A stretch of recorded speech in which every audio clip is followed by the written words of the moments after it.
दिवसाची सुरुवात अशी बरोबर एका गावामध्ये एक रोनक नावाचा लहान मुलगा राहत असतो. म्हणजे शाळेमध्ये जायचा तो. पण तो खूप उतावीळ असतो. त्याला सर्व गोष्टी भरभर व्हायला लागायच्या. शाळेमध्ये त्याला लवकर जायचं असतं. मग तो आईच्या मागे लागायचा की जेवण लवकर बनव. आणि त्याला असं वाटायचं की भरभर पटकन जेवण बनवायला पाहिजे. त्यानंतर शाळेतून जरी घरी आला तरी तो दरवाजा वाजवायचा आणि त्याला असं वाटायचं दरवाजा लगेच उघडला गेला पाहिजे. आणि त्यामुळे तो चिडचिड करायचा. शाळेमध्ये तो हुशार होता, पण इतर मुलं त्याच्यासारखं भरभर वाचायची नाही आणि मग त्याला त्यांचा राग यायचा की हे भरभर का वाचत नाही, पटापट सगळं झालं पाहिजे असं त्याला वाटायचं. आणि एक दिवस तो असाच थोडासा चिडचिडा झाला आणि गावाच्या बाहेर एक जंगल होतं, त्या ठिकाणी फिरायला गेला.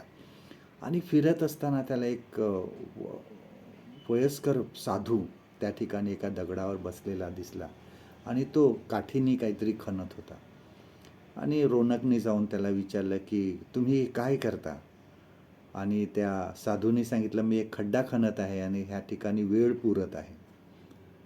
आणि ह्या रोनकला आश्चर्य वाटलं की वेळ कसा पुरत आहे हा त्या ठिकाणी.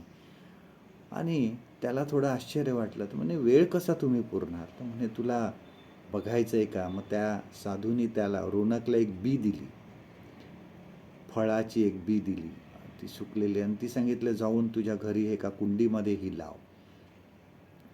आणि मग त्याच्याप्रमाणे त्याने केलं.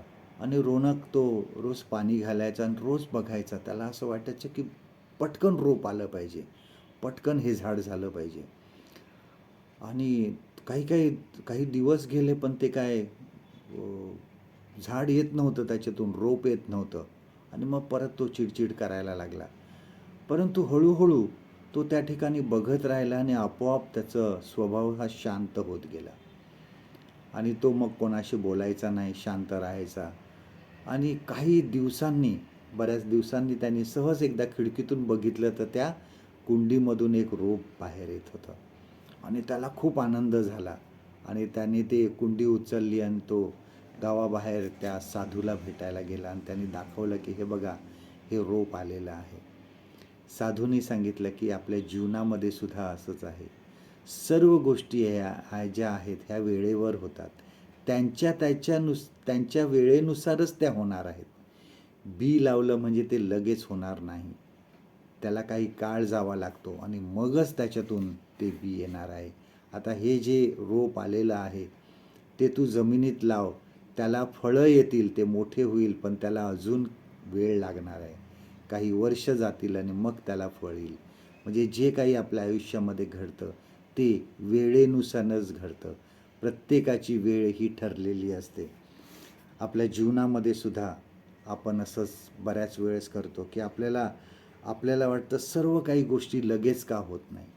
आज मी विचार केला तर उद्या त्या गोष्टी व्हायला पाहिजे.